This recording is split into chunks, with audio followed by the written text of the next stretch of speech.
Beautiful souls, welcome. I hope you guys are having an amazing day. Thank you so much for your patience. We are delayed.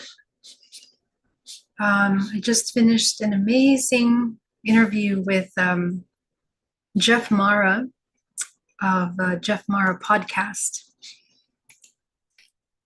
Okay, so let's get to it. We're going to discuss this is Self-Love Sunday, so we're going to go into actually day 6 of our conversation about love. And yeah, let me just open a presentation here. How's everybody doing? Let me tune into the chat. Welcome, Ambika, Nicholas. So great to see you.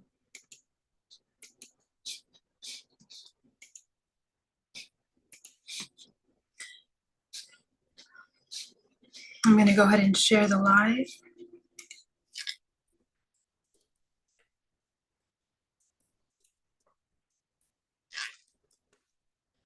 It's just eating a little lunch. Hello, Christina, Ellen, welcome. Jason, so great to see you. All right, so let's jump into it, shall we?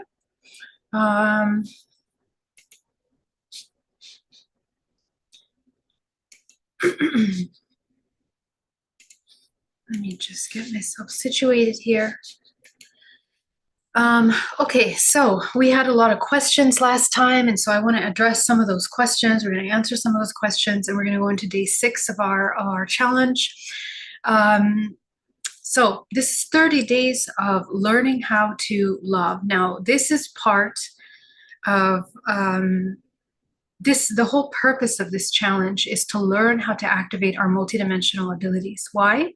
Because love is the foundation of your multidimensional abilities. Here's the thing. If you don't know how to love, you don't know how to create. And in this dimensional plane, and here's why, in this dimensional plane, we are operating by the law of 3.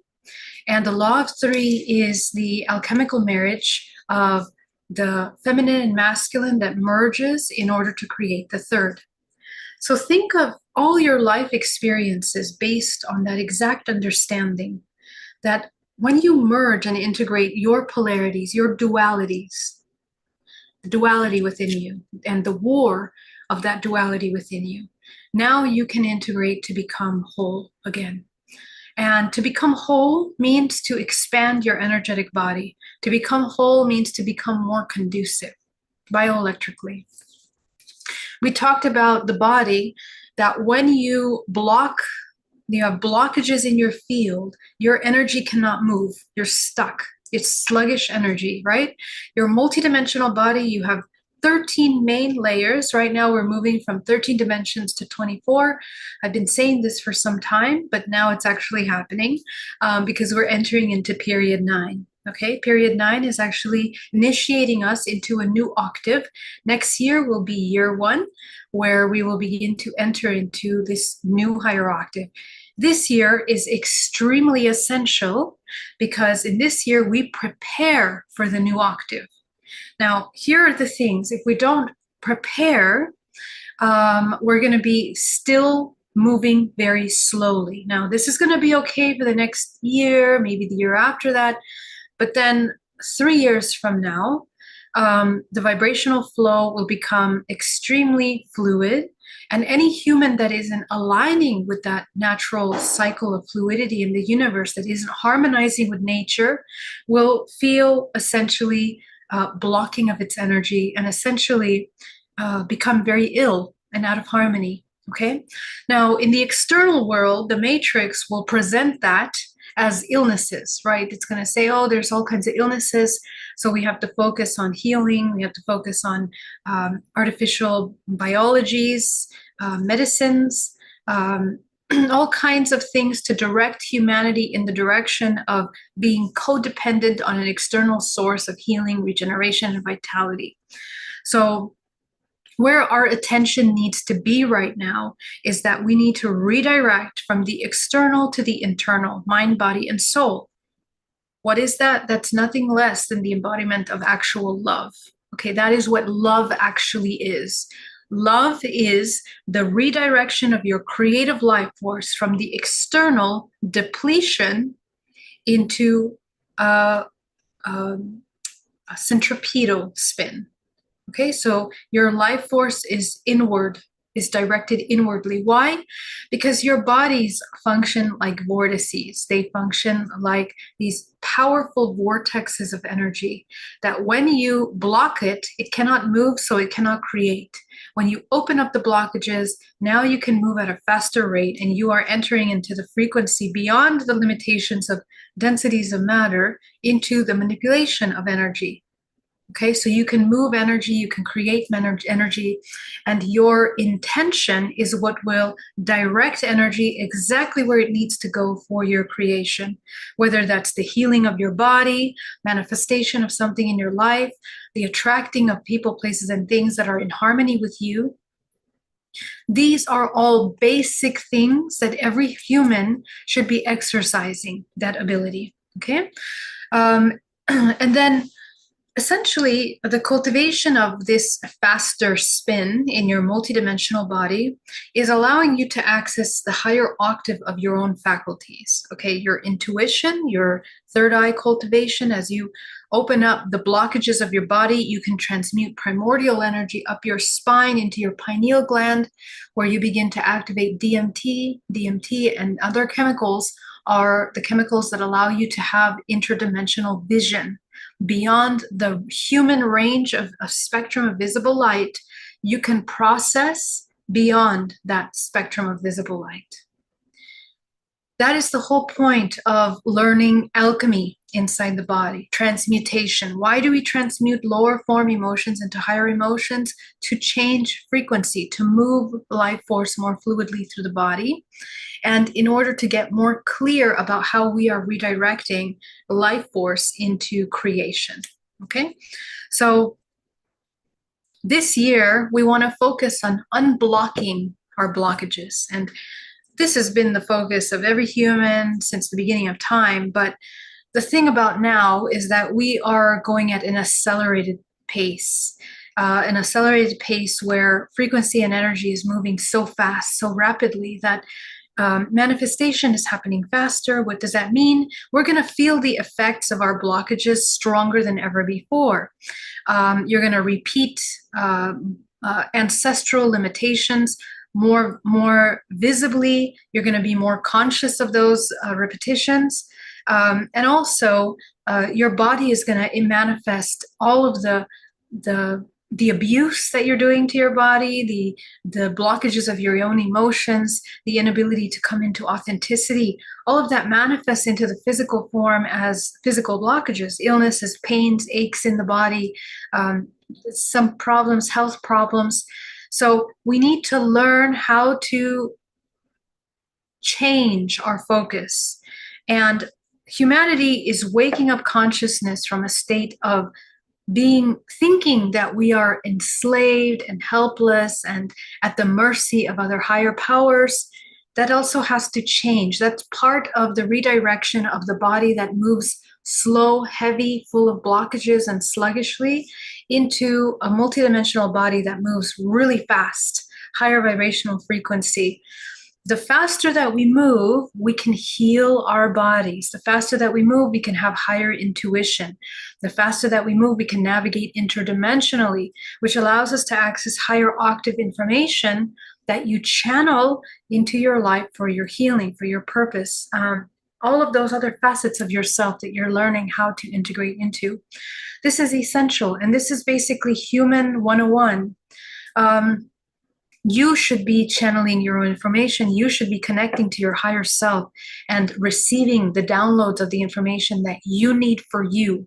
Anyone that tells you that we shouldn't be listening to downloads or receiving downloads, that's your job. You have to discern the information that comes through, and you have to know when to apply that information into your life and how you're going to apply it. That's part of the discernment package of your human body. Okay, so these abilities have to be trained, and we learn discernment the more connected we become to nature. The more separate we become from nature, we don't know what's right, we don't know what's wrong, we don't know what's in harmony, we can't even recognize it. right? So to align with nature is to see the natural order of things, to be able to witness death, to be able to witness life, and understand the natural order and the balance that that holds in the bigger picture of things. This is the spiritual maturity that we are learning to embody. As we embody a spiritual maturity, we begin to embody a higher state of co-creation. The more mature we become, the more responsible we are for our creation, mind, body, and soul.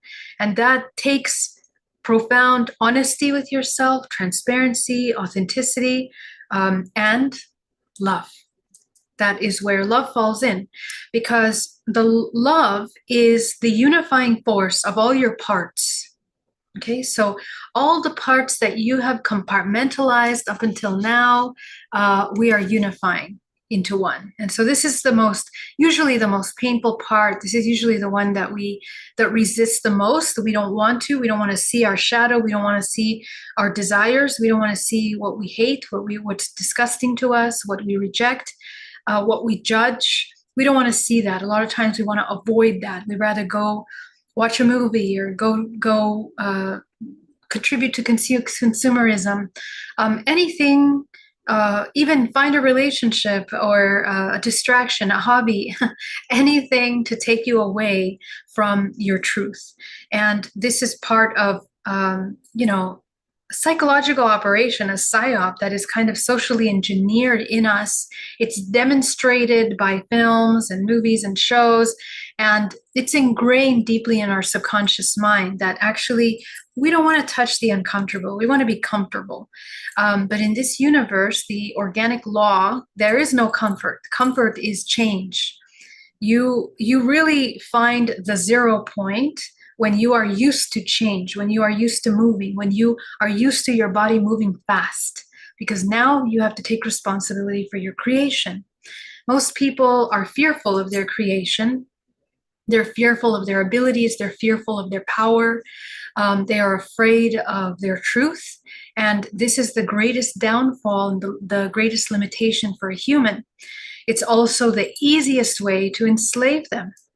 And we become enslaved when we are constantly doubting our creative potential. Okay, so this is what we want to kind of work on. We definitely don't want to make the mistake of denying what we know to be true. Okay, so let me come over here into a presentation. And I also want to answer a question that was really important. Somebody asked a question. Let me find it.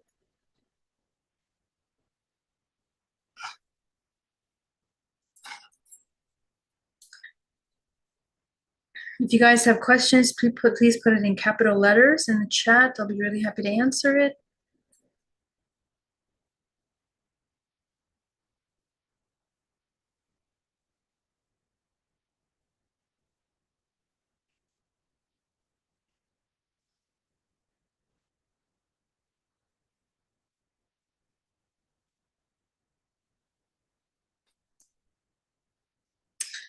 Sorry, give me 1 second. Going to find this question.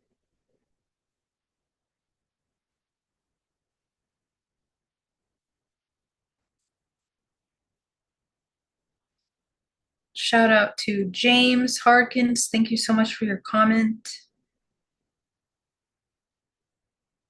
Shout out to Karen Powell. Thank you so much for all the work that you're doing. Okay, so this question comes from Miss Annelimont. Annelimont. That's a beautiful name. I hope I didn't say it terribly wrong. She asked, do we clean each chakra first and then minimize the first, second, and third? Or do we minimize the first 3 and then clean and clear the chakras? So she's asking about the process of cleaning the chakras. So she wants to know, do we shrink the chakras first, or do we, and then clean them, or do we clean them first and then shrink them? So when your chakras are out of balance and let's say your root is overactive, that becomes the filter of your perception. Okay, so let's say you're in a state of survival, in a state of fear, the moment that you clear your energetic body, you're only going to be seeing everything from the fear perception. Okay, so before you clean your body, you're seeing everything from the fear perspective.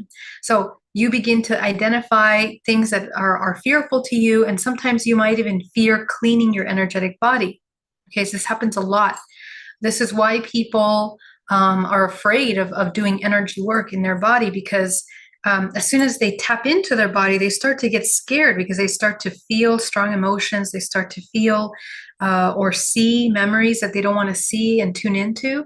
So they immediately retract, and then they stop any kind of energetic healing. Okay. So because of these kinds of traumas that come up when we come into meditation, really strong emotions that have been stored in the body, that have been sitting there for a long time, and then when you sit down in meditation, now they all come up, right? And you start to panic. So all of these reasons, all of these things that happen to us when we sit in meditation, especially for those of you that don't have a strong daily practice, and you meditate once in a while, of course, when you sit down, everything's going to come all at once. Okay. So we have to train ourselves to come into the 0 point as much as possible, in order so that we're kind of neutral in our perception of the things that we find in our body. And embodying reading state, so shrinking the first 3 chakras, is the way that we do that. When we allow the chakras to be overactive and open, it's really hard to break through that static, to that noise. We have emotional noise. We have thoughts of the past, of the future, totally taking the attention, because we've dedicated so much time to externalizing our life force into these thoughts outside of the present moment. Okay, so when we do that, it becomes very difficult to narrow your focus. So we learn how to biohack the body, multidimensional biohacking of the body. And we bring the body gently at will into a state of heightened intuition. Now, when you tune into your intuition, and for those of you that are very psychic, your body naturally goes into reading state. Your first 3 chakras close and your top 3 open. Naturally, they begin to shrink as much as they can. Even if they have a lot of debris, they close as much as they can. In this case, we are learning how to master this body. So we put ourselves in reading state in meditation. In meditation, you have your bubble around you, which allows you to focus on what is here in the present moment in your body, and you begin to work with that information. So when you go into reading state, you're going to see all the debris, all the blockages very clear, but you're not going to be driven and overrun by the emotional response. That's the power of coming into reading state. You can make decisions that are not coming from a place of survival, of fear. This is also extremely important to ground yourself. So in order to see the blockages and clean your chakras, ground yourself, come into reading state, be aware of your energetic body around you. Okay, create your bubble around you. Own your space, first of all. And what's going to happen is that what you were feeling in your body and what was taking over your sensation body, now you're going to see it as stagnant energy in your body, because you're in reading state. You've disconnected from the imbalanced emotional state. Imbalanced. It doesn't mean that we're suppressing our emotions, ignoring our emotions, redirecting the attention to our emotions. You are actually refining your ability to identify the emotions in a more grounded manner. And this is extremely important because most people have a hard time meditating for this reason. This is why this technique is so powerful, and so many of you are experiencing success in your meditation. Because when you begin to work with your energy body, that's when things start to flow as they should. So as you go into reading state, you're going to develop, and this is what the practice is, that you develop your vision to see the blockages. Tune into your first body, the root body, right, that you shrunk down, because you shrunk it down, it doesn't mean that the field itself is going to completely get tiny, like right there. Okay. It actually comes closer to your body. That's what happens. The first layer of the body comes closer to the body. What you're shrinking is the life force that is moving through there. So every single vortex moves energy. When you shrink it, the amount of energy moving through there is less. Okay. So it's like shrinking less energy, and your field becomes a little smaller. So what that means is that you're refining the frequency that is there. So we do that for the first three chakras. The three chakras, each one of these chakras moves different vibrational frequency, right? Every single one of these chakras is moving different ranges of frequencies.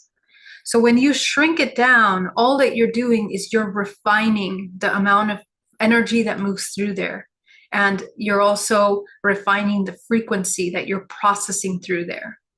So that's why when you close them, it doesn't feel like all this noise, like emotions, thoughts, all this chaos. People with ADHD and ADD have imbalanced chakra lower bodies completely.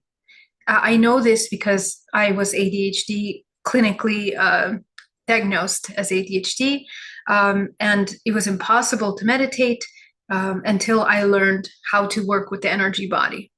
And then I began to understand that when you work and you learn to manage the energy flows through your body, you can change the focus of your brain, your mind, and you can also regulate brainwave states. You can regulate your nervous system, and you're in charge of this physical body. Okay. You learn how to have some mastery over what you're processing.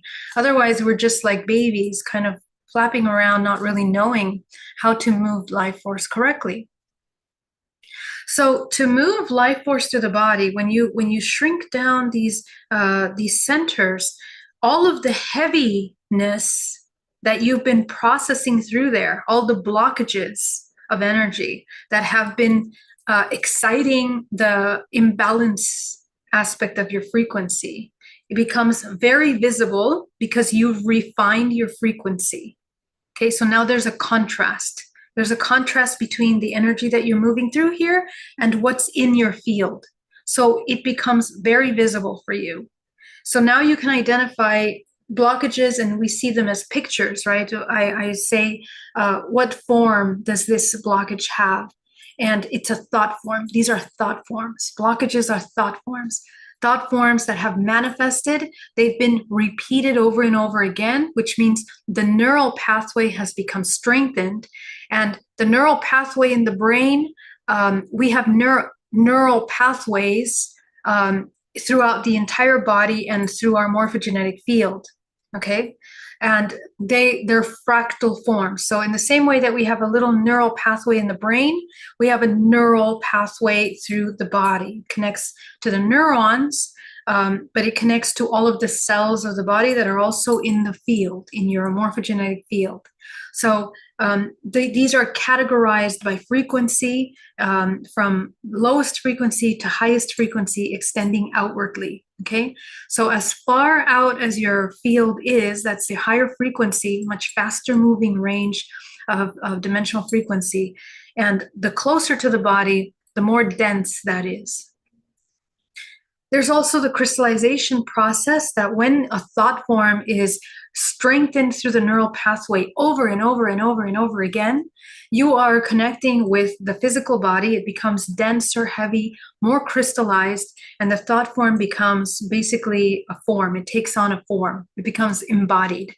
In the same way that our souls, as source energy, becomes incarnate into the physical body, we basically solidify the energy of these thought forms into a very dense frequency, and that creates the blockage of energy through the body, so that energy cannot move through the body fluidly. Your spin becomes interrupted by this thought form. Okay, and it also becomes a source of your reference, because we talked about trauma being like a point of energy. It's a point of reference. that is a frequency memory that you keep coming back to. Okay, so this is the same thing. And so chances are that where you hold the blockage in your body, that's also where the root thought form and the root trauma is also in your body. Okay, so these are layers that these thought forms take on. They take form, the origin, conception of that disassociated energy that becomes stagnant. And from there, every time we repeat this neural pathway, it's like we create a layer. It's like a crust of life force that becomes solidified over time. And of course, through these neural pathways that connect to the cells of the body, it's affecting the physical body. So these thought forms can cause illnesses over time, so on and so forth. So when you're cleaning your energetic body, all that to say, close your first 3 chakras first, and then work on moving the energy in your body, clean it out. You're going to use your crown to focus your crown on top of the thought form, on the blockages, and dissolve them. You use your crown because your crown is your higher self. Okay, it's a higher octave of yourself, and every higher chakra is an octave of yourself in the same way that the lower chakras are lower octaves of yourself as well. Okay, so that's why if you're operating from the root chakra, you're embodying your lower self, your survival self. The 7th chakra is your higher self. And so we want to create a direct relationship with the higher self and pull from the higher self information, downloads, healing, connecting to our ancestral information, ancestral programs, limitations, traumas from the ancestral lineage. It's all here for you. This chakra connects you to the DNA of the earth. Okay, so in this chakra, the higher self is connected to the DNA of the earth because the higher self is what incarnated into this multidimensional realm. And so as you clean up the history of your physical body from your current age to the womb, you begin to uncover, the history of your ancestors, and it keeps going until you access starseed lineages of yourself, and then simultaneous lifetimes on other planets, right? This is where you have your starseed connections. So all of that is available through here. And then the higher the information goes, you begin to activate higher aspects of yourself.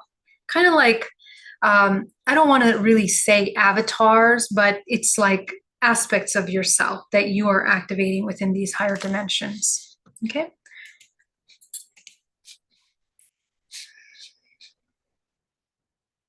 Hello, Mystery Rose. Great to see you. Colin, so wonderful to see you.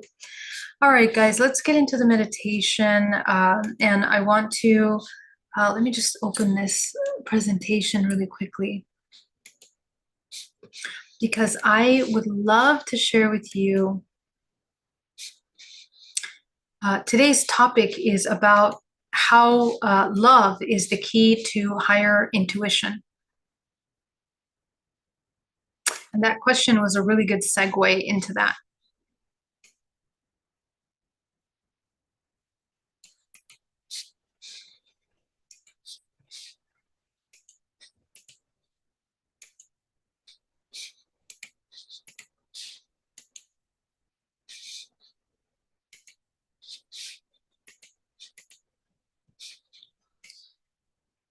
Okay, so the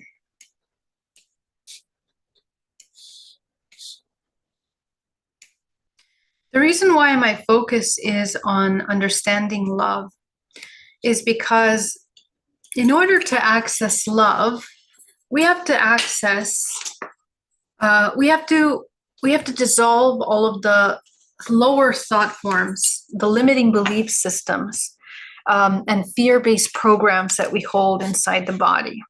Okay, so anytime that we are storing ancestral thought forms of pain and suffering and fear through our ancestral lineage, we're really storing and we're playing and replaying these thought forms out inside of the body.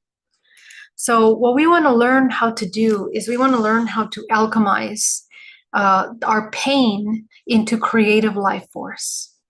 The process of alchemizing pain and suffering into creative life force is the journey of the embodiment of love. Essentially, we find compassion in our body for ourselves. We recognize and we become aware that we are, until we wake up consciousness, we are simply repeating these ancestral programs.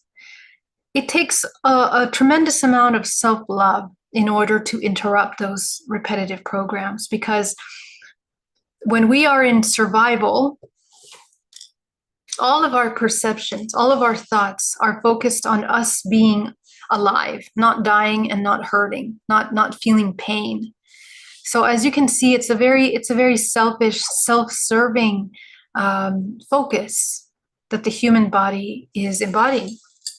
But what we don't understand is that when we embody that state of consciousness, and energetically, bioelectrically, this multidimensional body cannot function in that way, because we are abusing only a very limited range of our frequency, which means we're only processing information through first 3 chakras.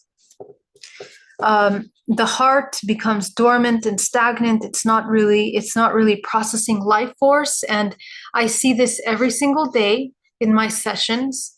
The human that begins to connect with their physical body after a long time, they can't even open the heart chakra. Okay, that's really huge. If you are not able to open your heart chakra, then you know exactly where you are energetically in the body. You understand where you're creating from. Remember, we have many creation states. And when our creation states are essentially only in the lower form, it's really hard for us to cultivate a vision. So many of you have a hard time opening and expanding your front and back chakra. This is where our work lies. This principal energy, your primordial energy, is the sexual energy. But the sexual energy turns into nothing but waste through lust and through the depletion of your life force, because we don't realize the influence of sexual energy in our life. As soon as we go through puberty, our attention becomes divided in between yourself and another.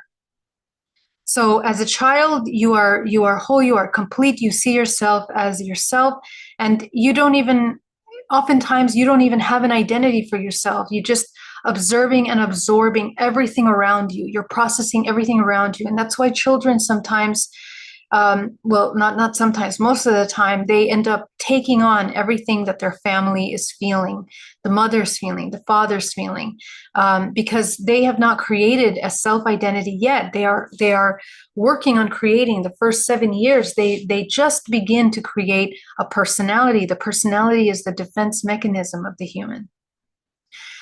Psychologically, it's everything that they have learned up until that point in order to survive and to not experience pain and suffering, to avoid pain and suffering.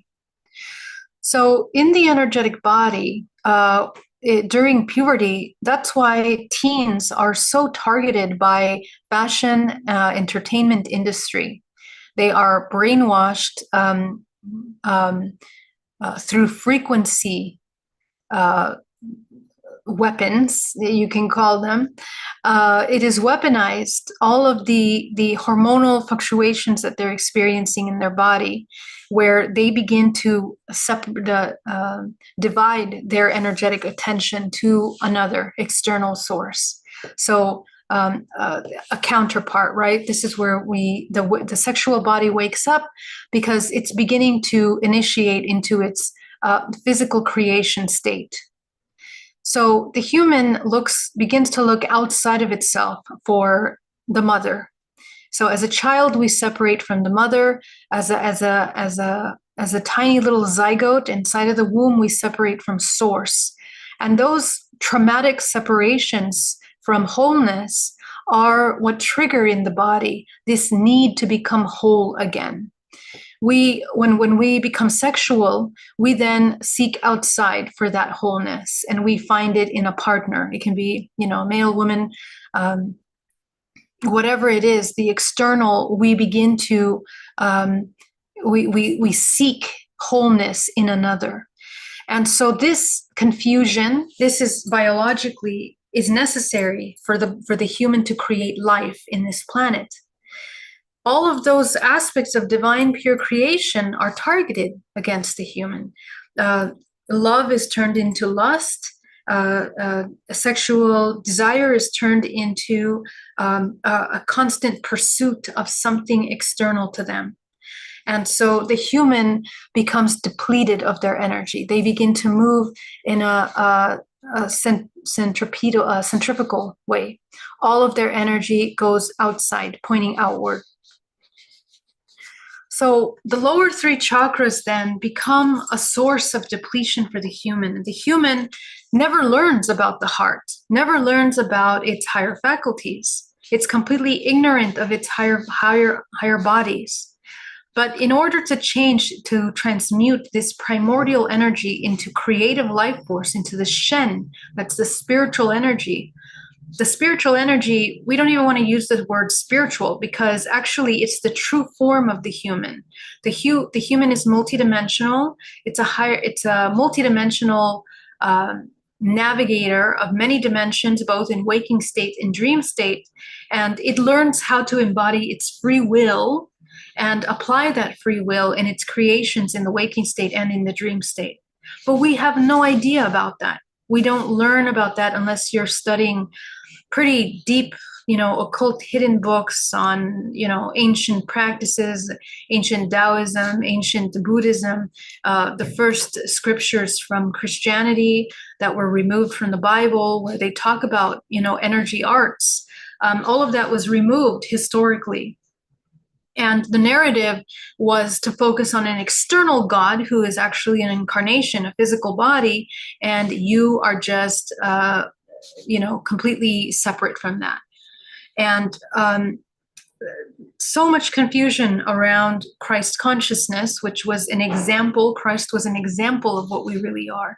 And it was the birth of the mutation of DNA into a higher octave in the historical timeline. So in this human body, when we begin to learn how to work with our principal energy and through the heart alchemize all of this primordial energy into love, this is what activates the intuition, the crown, the Shen energy, your true energy of the human body. This is absolutely necessary for the human to learn how to heal themselves, telepathy, remote viewing, healing of others, profound discernment and intuition in order to navigate the earth in a way that is super highly conducive for the human. It is the optimum creation state of the human. But until we learn how to work with this energy, we are completely ignorant of what love is. This is the process of love. Love is converting this primordial energy into the spiritual energy. And the only way that that can happen is through love. Love is the unifying force of all parts of yourself as whole, as one, in order for you to broaden the spectrum of visibility of light, where you begin to develop DMT, and other biological systems that allow you to activate through the activation of your DNA. Okay, so we think of our DNA as just being, this single strands of DNA. We're beginning to activate the multidimensionality of the DNA, and essentially the DNA is braiding higher octaves of memory. DNA is really, it's just memory. Okay. When we activate DNA, we are recovering our memory. And the activation of DNA happens by allowing the physical vessel to become more conducive.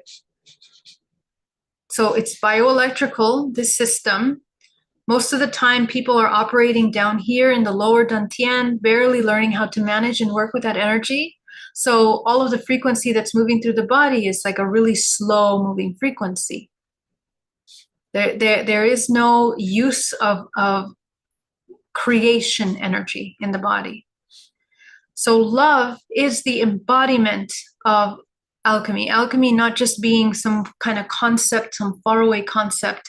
It's actually the embodiment, the actual everyday being aware of the emotions that you're feeling, understanding deeply why you're feeling those emotions, honoring your awareness, your emotions, and then alchemizing them as necessary into the highest truth. The highest truth is neutral. It's neither good or bad. It's neutral. It's the truth. It holds all possibilities. And this is the kind of training that we have to do in our emotional body to be able to sustain truths that can be so hard for us to even understand, the paradoxes of the world, right? Like we talked about last time about sexual abuse and sexual energy.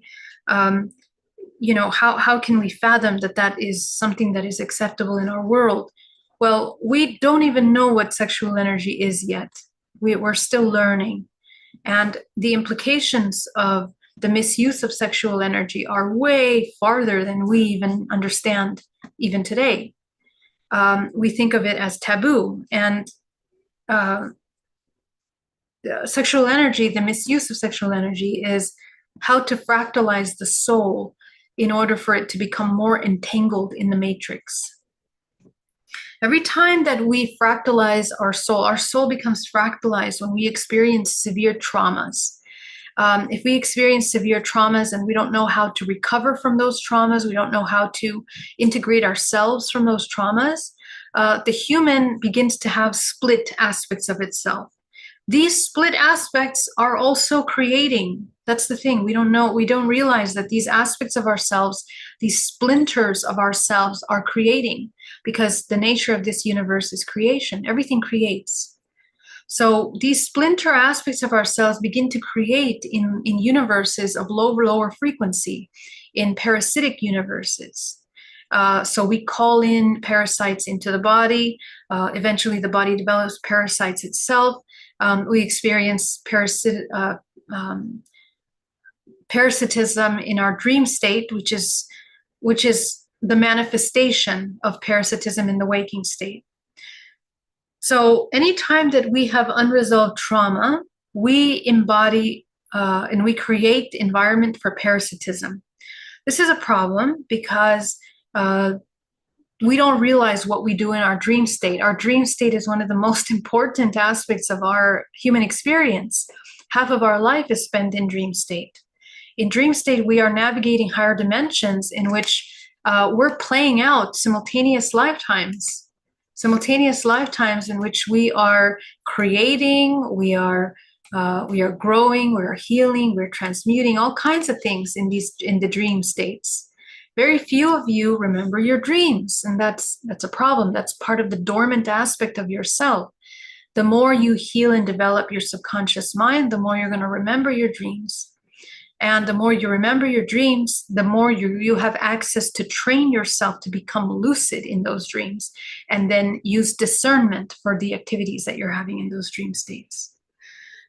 So those of you that have traumatic contact experiences, traumatic memories, this is where all of that is playing out. And it means that we have embodied more profound states of parasitism in the past, and we're still embodying some of those parasitic states now. Okay, so we basically become our own abuser, and that's true psychologically as well as a result of trauma, as we discussed last time. So love is to be able to embody the neutral state of profound, compassionate awareness that allows you to embody absolute truth in all of its expression. No matter how difficult it is, no matter how scary it might be, that we can hold space for our deepest, darkest shadow and be able to compassionately and lovingly see it as a part of us in order to begin to change its effect on us. When our shadow stays in the dark, we become a slave to the shadow, and your free will is diminished because you're actually operating through the repetitive system of unconscious behavior.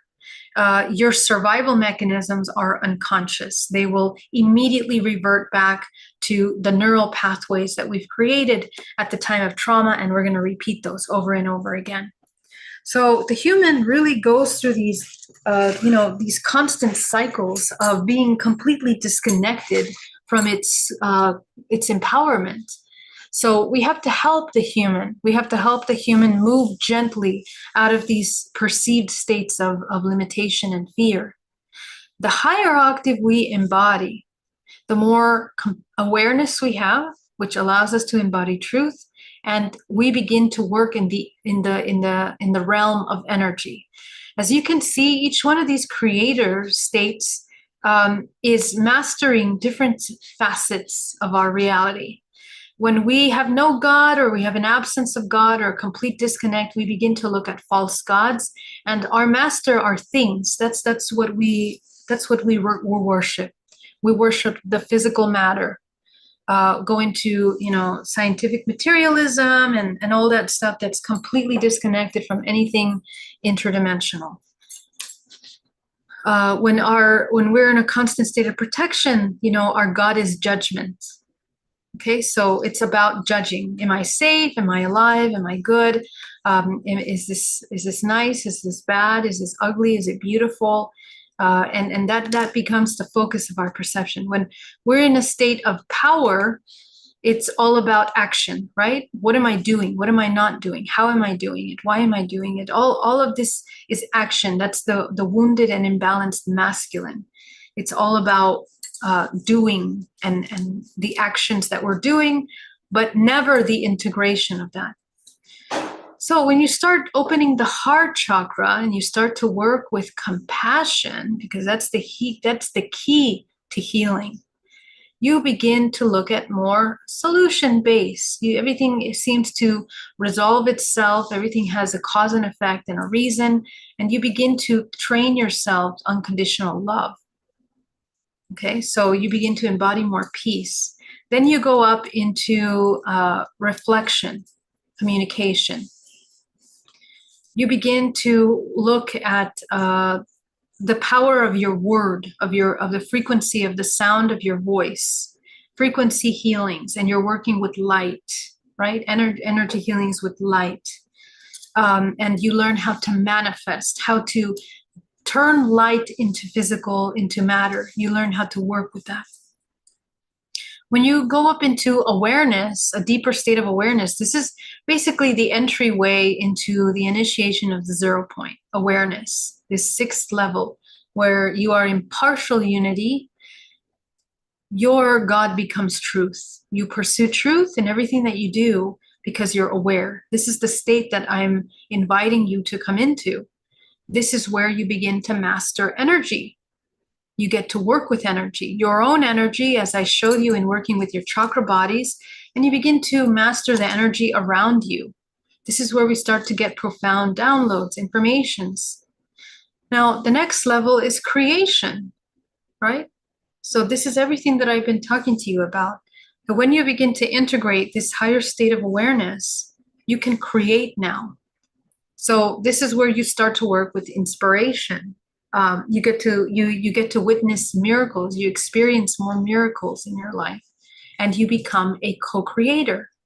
And finally, the state of pure knowing, where you're deeply integrated in your creation, and you begin to access a state of pure consciousness. This is the realm of pure light and pure love. This is the unified field, the quantum field, as they call it, but it's the unified field in which everything is connecting into oneness.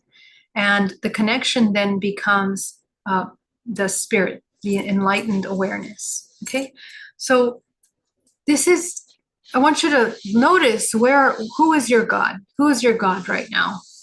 Where are you in this state of creation? And we'll fluctuate through this scale throughout our lives many times. And maybe even throughout your day, you fluctuate through it. Okay, so this is just ways of understanding your different states of creation. But to access your intuition, we want to begin to enter into these higher states of consciousness. Okay, Your clarity, your seer, the prophet aspect of yourself is in the state of awareness. That's why I talk about being the 0 point, the neutral observer that can hold space for truth, that can begin to work with energy, is the development of your intuitive mind. Okay, so I'll stop right there. Let's jump into the meditation. Go ahead and let yourself get really nice and comfortable.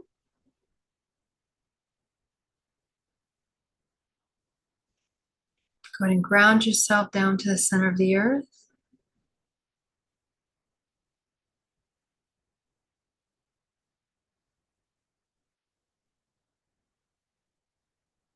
Go ahead and see the bubble around your body.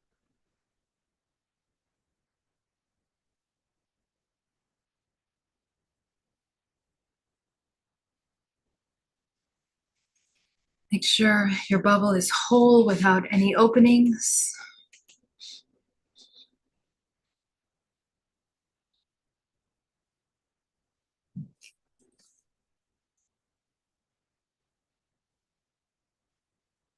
And let's go deeper. Go ahead and focus on the root chakra at the base of the spine. Go ahead and shrink that chakra down to the size of a dime. Breathing. Come on, guys, with intention and focus. Go into the sacral chakra. Go ahead and shrink your sacral chakra down to the size of a dime.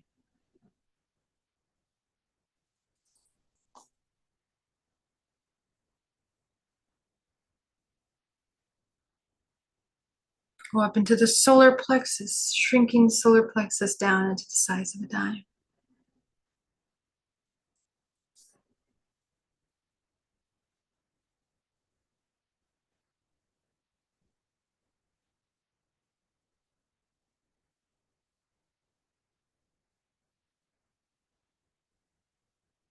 Just notice how that feels. You should be more grounded, more calm, more peaceful.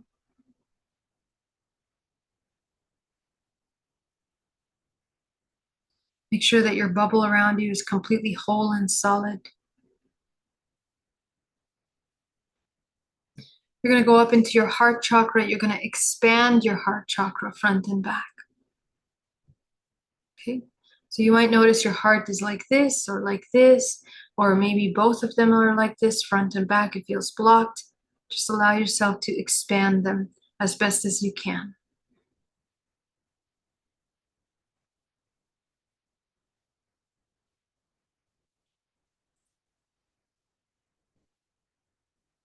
You're going to go up into your throat chakra. Go ahead and expand your throat chakra front and back.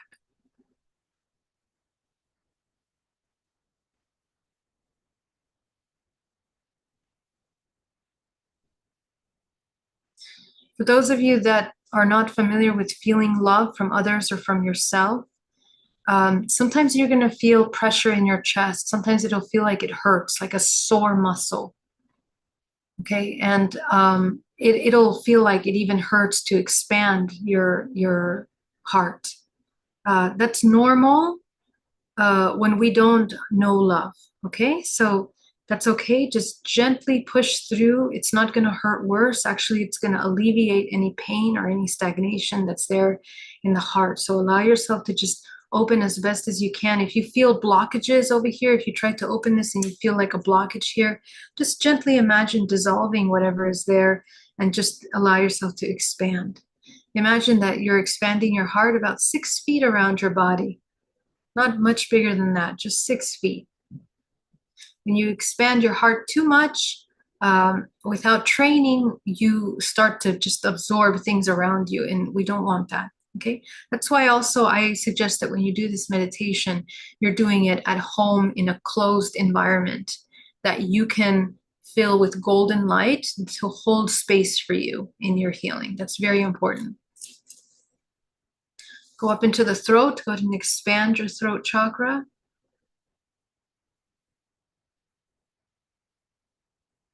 Go up into the third eye. Go ahead and expand your third eye.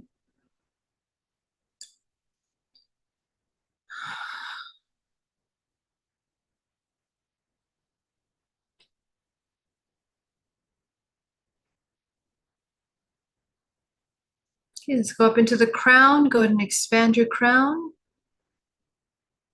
Fill it in with your creative color.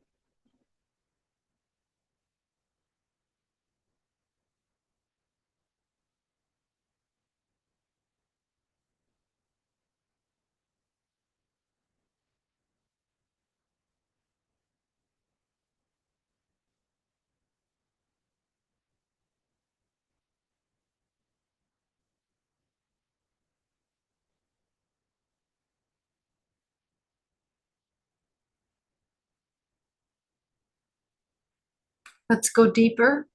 Go ahead and bring from the center of the earth a powerful wave of green life force that comes rushing up into the feet, into the shins, the calves, the knees, up into the solar plexus, creating a vortex of energy at your center core.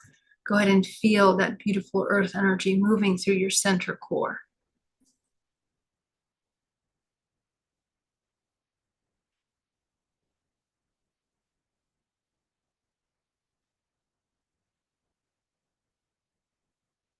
From source, go ahead and pull down a powerful wave of gold cosmic energy that comes down through the crown of your head, combining with the green earth energy.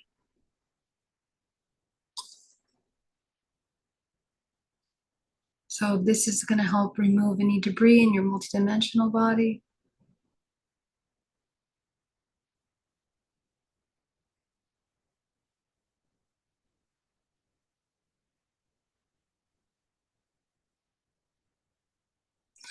We're going to take 10% of that combination back down to the center of the earth, eliminating everything that doesn't serve us.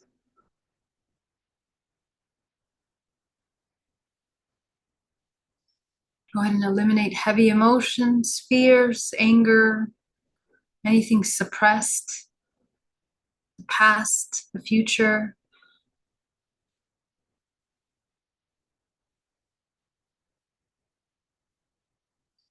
You're going to go back to your solar plexus, take 80% of the combination of green and gold up your spine and from the crown of your body, coating the outside of your bubble. So you're going to enclose yourself in a field of energy from your center core, green and gold.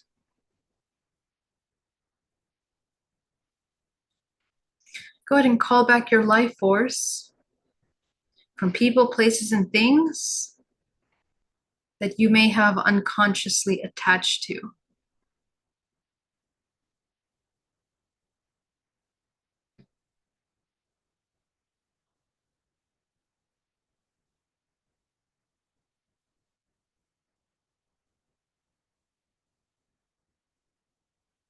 Go ahead and take that final 10% of green and gold energy, bring it inside of the pores, the flesh, the muscles, the bones, down to the cellular level.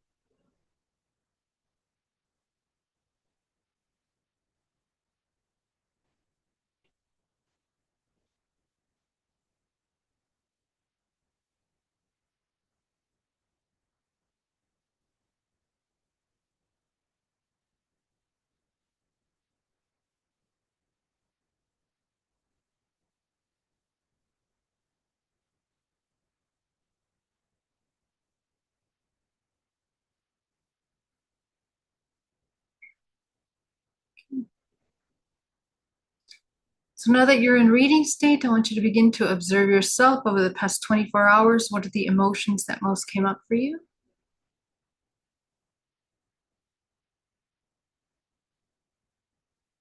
Just acknowledge.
Go ahead and observe the past week, the strongest emotions that came up for you in the past 7 days.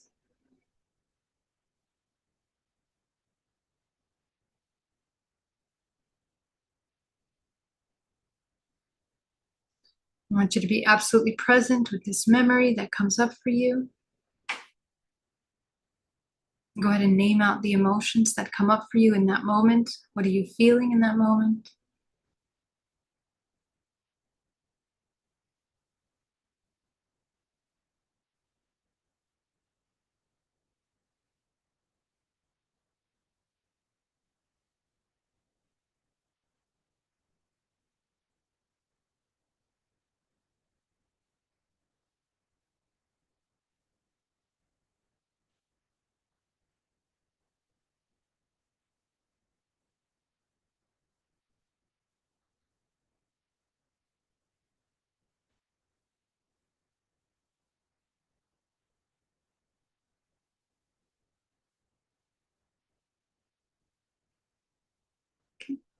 Go ahead and take yourself back to the very first time that you felt this strongest emotion that comes up for you. Breathing, make sure that you're breathing into your abdomen. And as you take yourself back to the very first time that you have felt this emotion in your life, notice the events that are happening there. Maybe it's more than one time.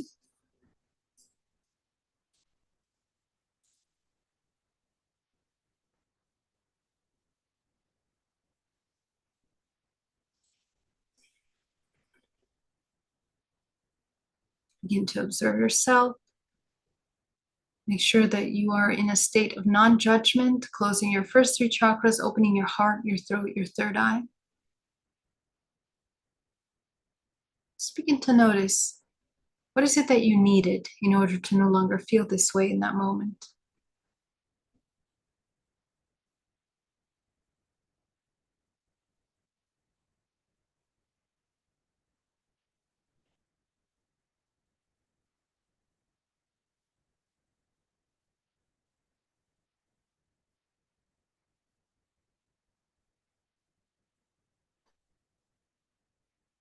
As you begin to identify what you needed in that moment, ask yourself, what do you need from yourself in order to embody these needs?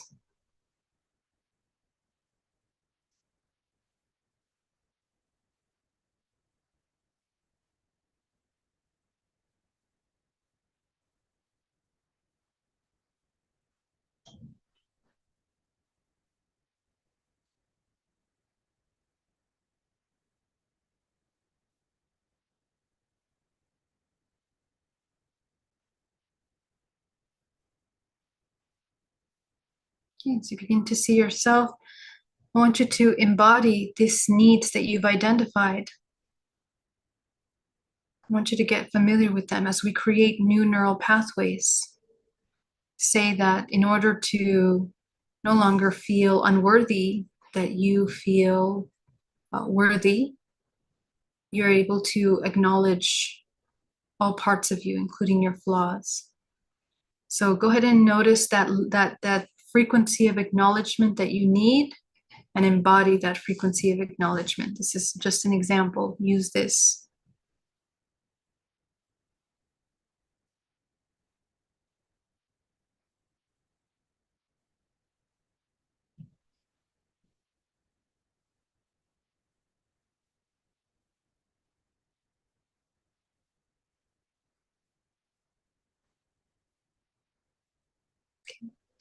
As you see yourself beginning to feel the emotion in your body, creating a new neural pathway,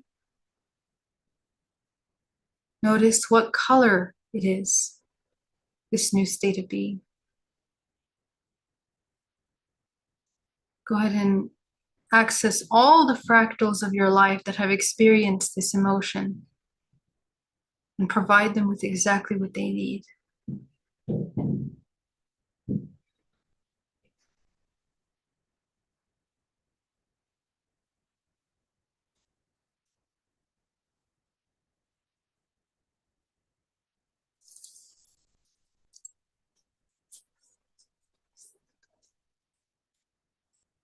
As you see those fractals transforming, look how they change, look how they shift. Breathing, breathing down to the base of the spine, breathing down to the belly.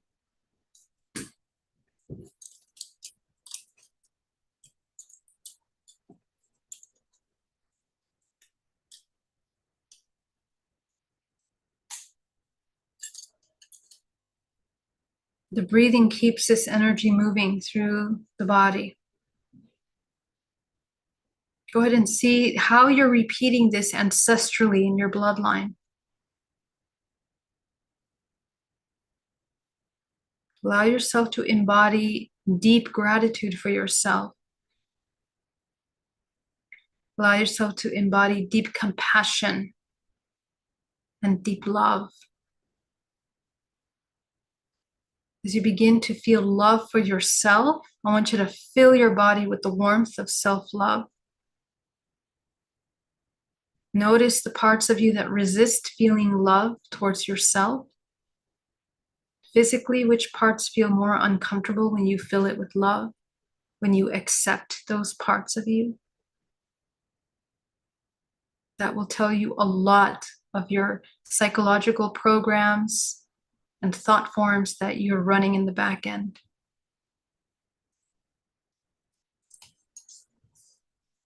Fill your body with love as you begin to feel complete love and acceptance for your physical body. Feel complete love for the essence of who you are. Extend the love into your energetic field. You should feel your body warming up.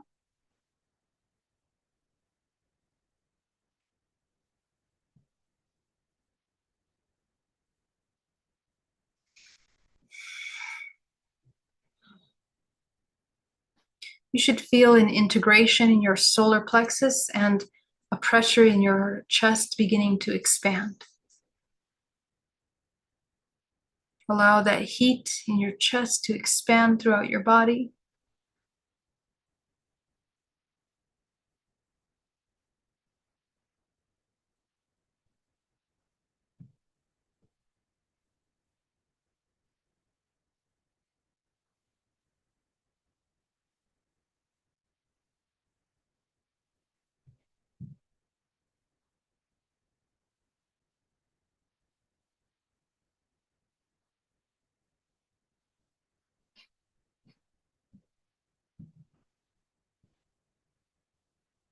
Go ahead and see your ancestors being filled with love as well as they merge into one. Let them leave your space. I want you to see a room full of your karmic contracts, all the agreements that you've made coming into this life. You're going to shine your crown light on top of them and dissolve them completely. Clear them out.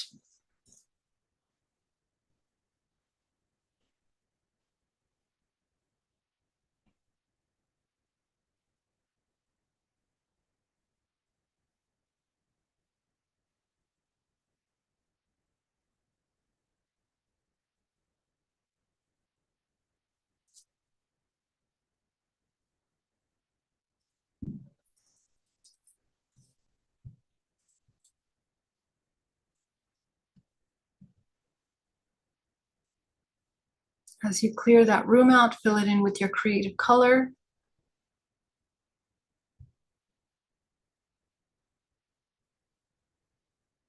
Go ahead and call back all your fractals into one self in front of you and notice what's different.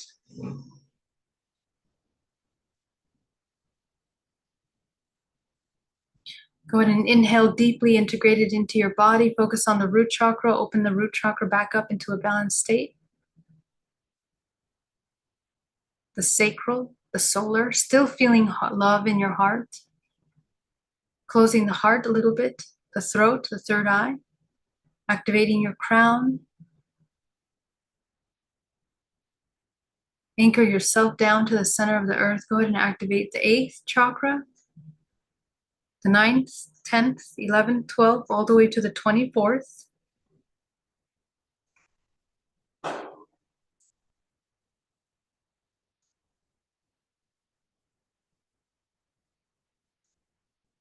Notice how everything is so much lighter, so much simpler.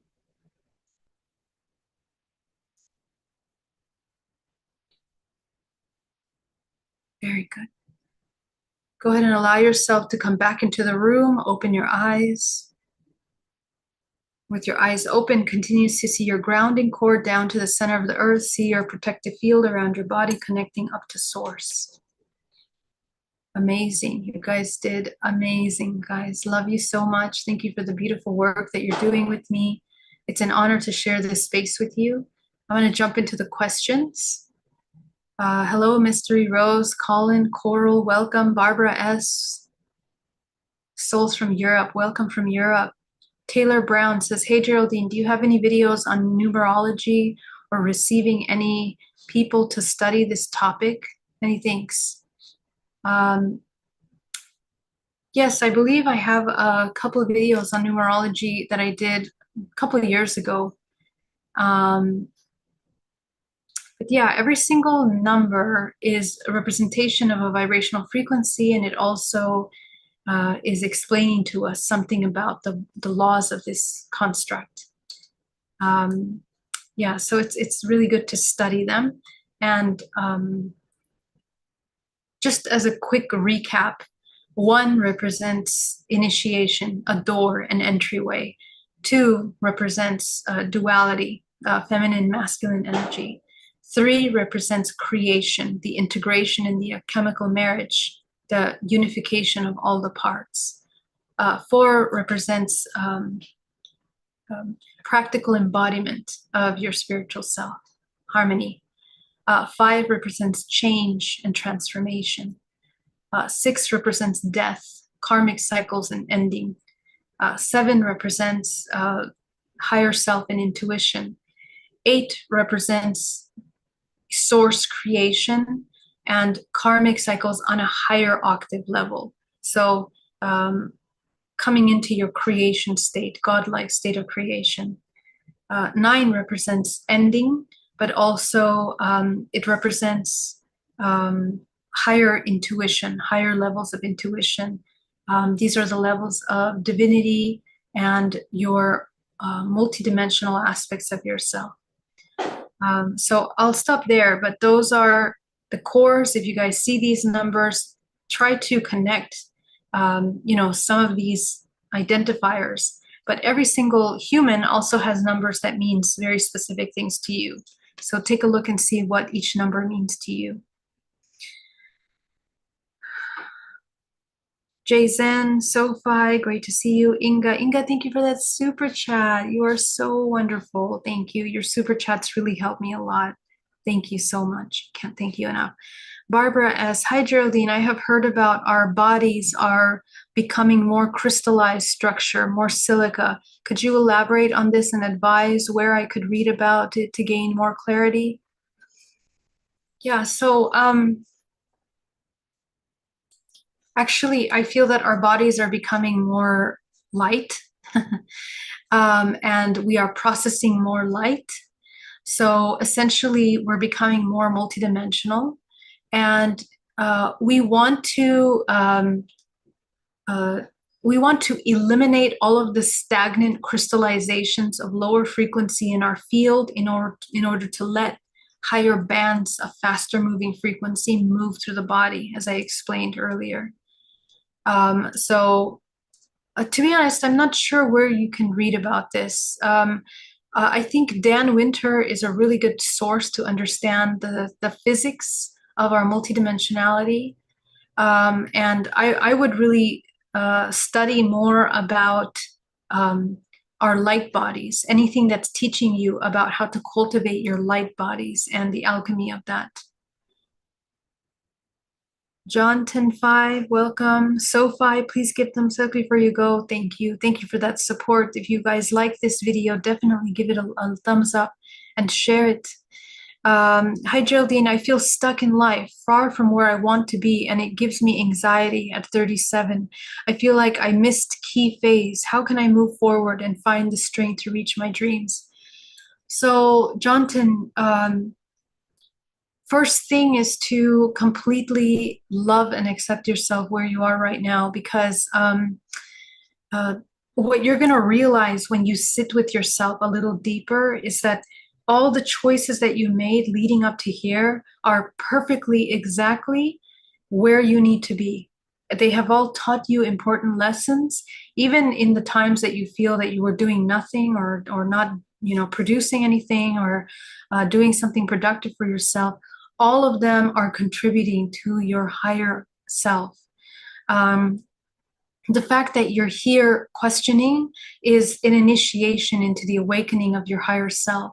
And the only thing that we need to do is to cultivate this connection to your higher self, activate your crown, ground yourself, meditate like we did today, clearing your energetic body on a daily basis, remove the distractions and the debris from your multidimensional body.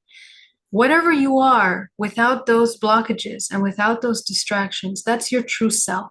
So connect to that divine essence that is innately in you. It is emerging innately in you. Come back to the basics.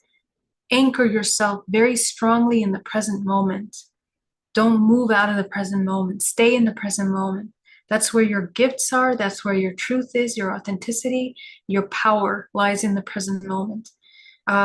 And begin to look at the relationship that you have with creation, with abundance, with purpose in your ancestral lineage, and work on deprogramming those beliefs so that you can expand into your whole self. What you're all going to realize is that actually we're limiting ourselves. We limit ourselves. We are actually completely expansive and already whole.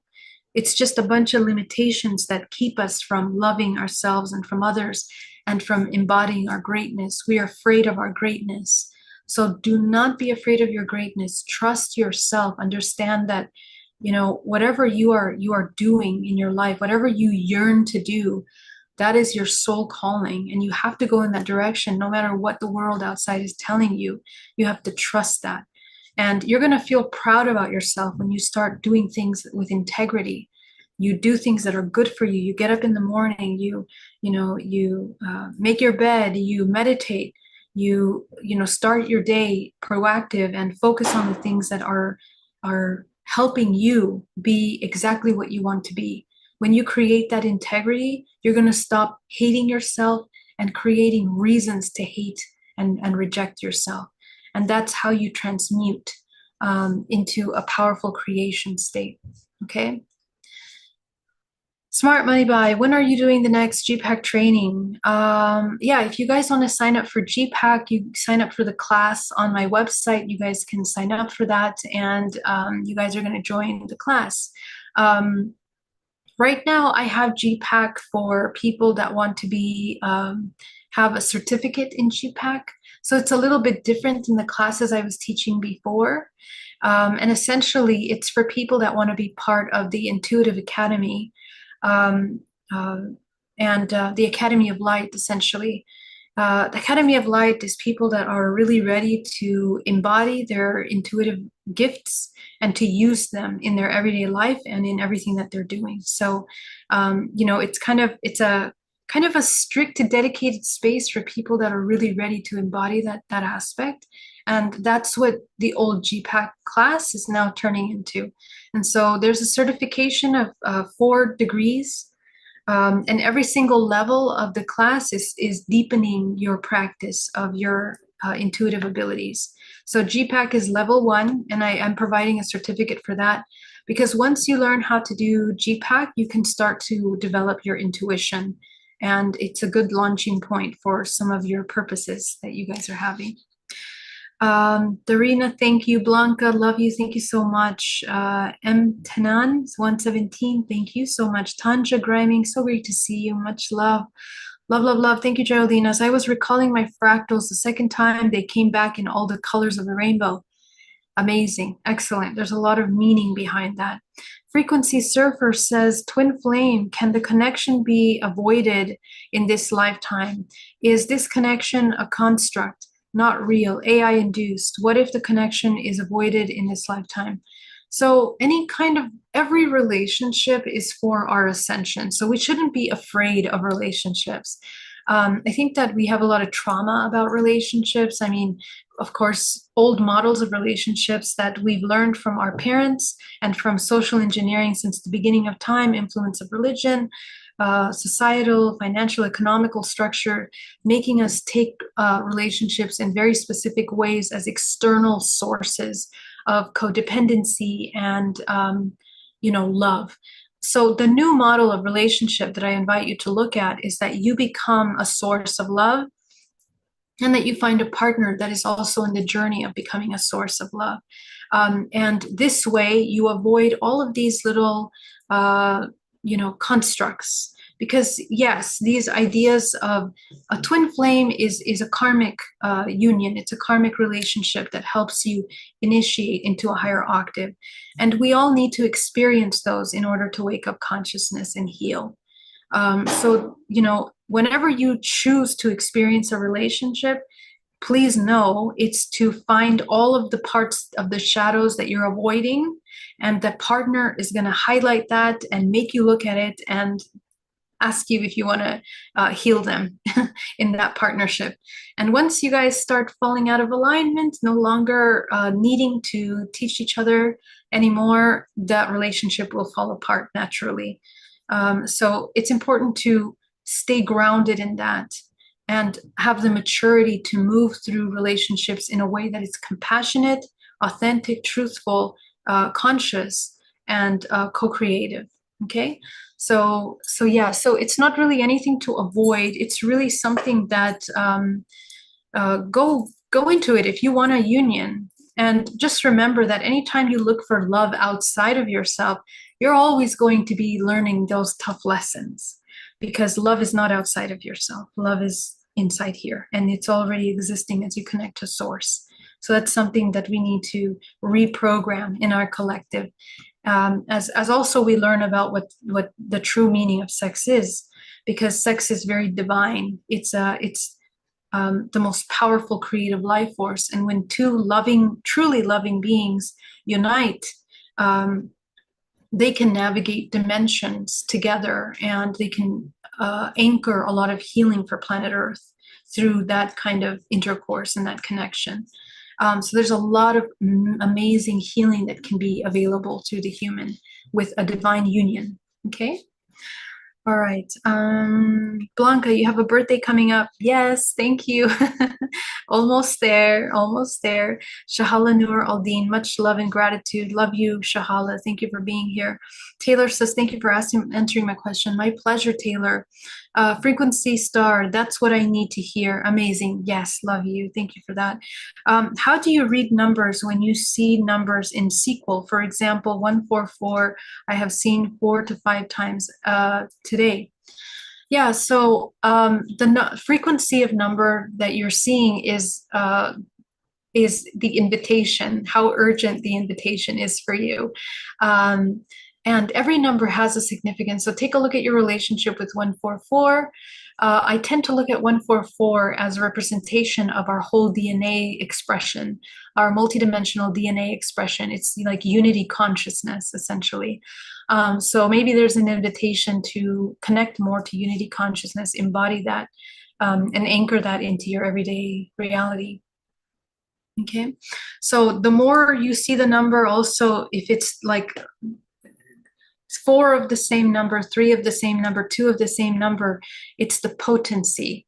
And one of my dearest friends who passed away, Michael Bispiglia, was an incredible numerologist, told me this. He says, if more sequences of those numbers are coming up, it's the potency of the number. It has a multidimensional strength that is anchoring into the meaning of the number. It multiplies. So you can pay attention to that. How do we be all the love we need for ourselves? So number 1, acknowledge your needs.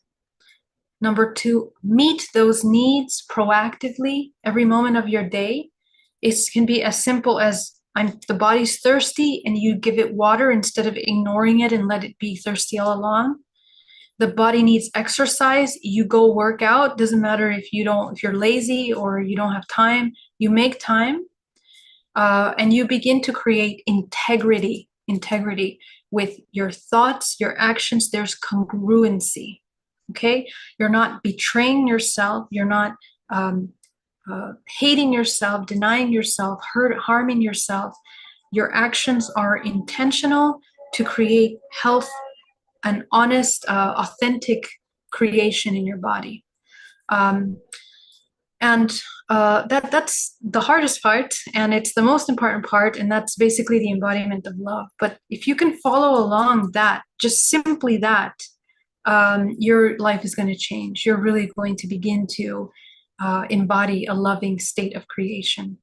And this behavior, continuously repeated over and over again, activates your higher faculties and your intuition, which lets you tune in to higher faculties of information. Okay. My body feels heavy and dense and no motivation to exercise. Is there anything I can do to increase and connect? Yeah, so there's many reasons behind this. I mean, obviously, diet has a lot to do with that, because we are biochemical beings. Technology has a lot to do with that.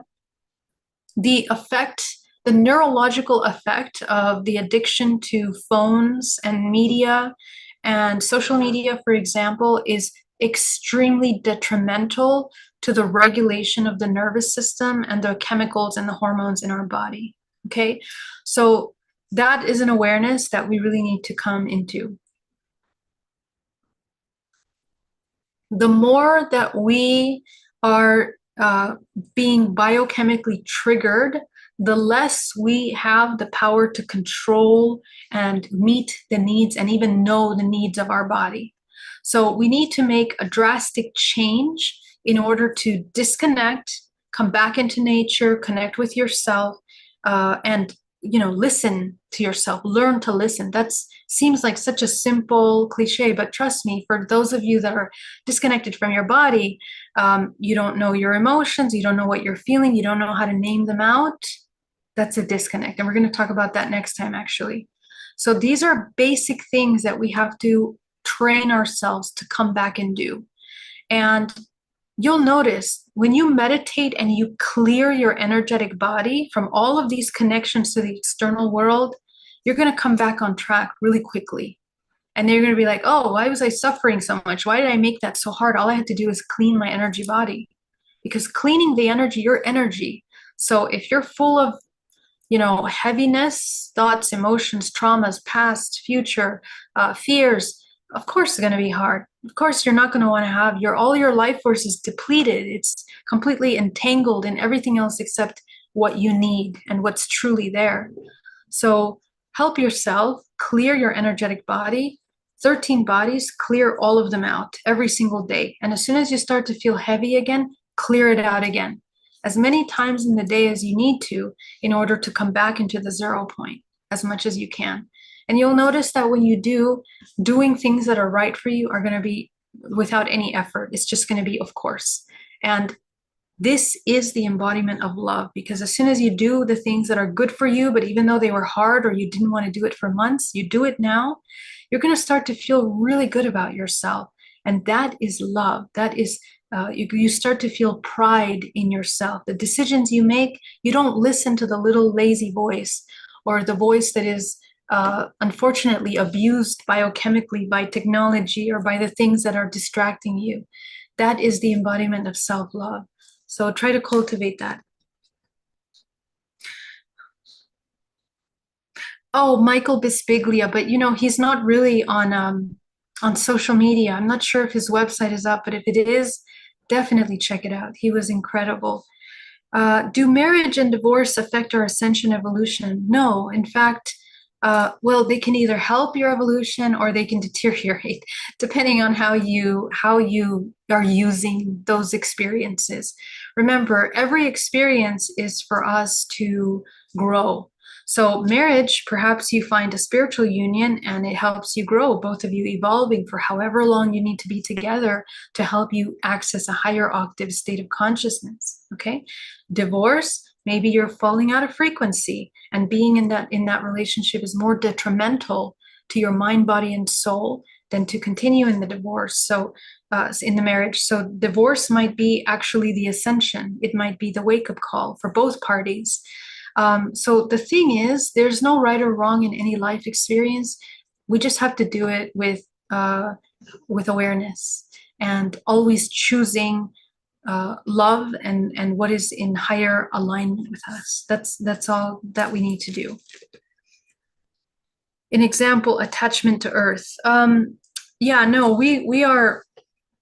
You see, whatever you choose to be entangled in, do it from the highest octave, whether it's having hybrid children with other planetary systems, whether it's having interdimensional contact, babies on this planet, 20 husbands in this planet, every single one of those entanglements, if you can alchemize from those lessons to a higher octave, if you can end ancestral patterns, because most of the reasons why and how we marry and how we divorce is based on ancestral repetitive patterns.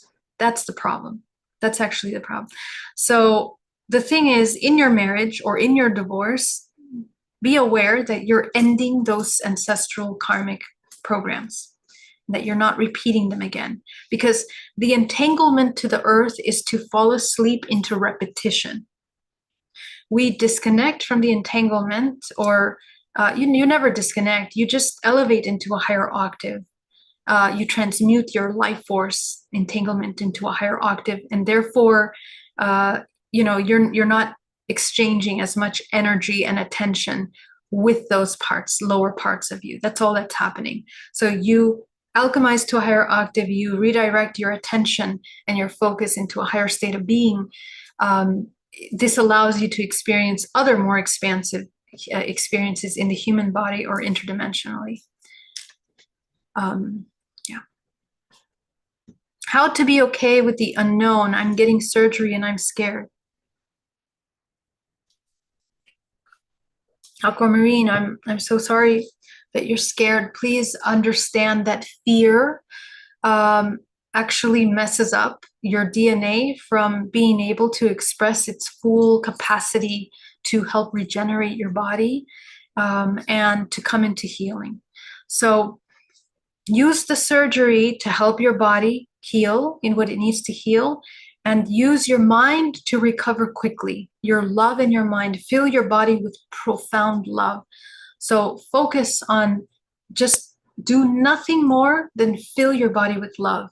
Before the surgery, during the surgery, after the surgery, surround yourself in a golden field of light. Surround yourself with your guides or whatever beings you interact with. Fill your space with high octave frequency. Fill your body with high octave frequency. You don't know how many people I've worked with that we've worked before the surgery, and sometimes we've avoided the surgery entirely if the human can tap into that state of love. Okay, so you can train your body to heal itself. And now that you're going to the surgery, support your body. Anytime you drop into fear, you actually create more chaos in your DNA, in your self-regenerating systems, in your nervous system. Your immune system drops. You want to help yourself. So love is the healing frequency, and that's the one that you want to come into. Okay? Love you guys so much. I hope you have an amazing day, and I will see you tomorrow. All my love.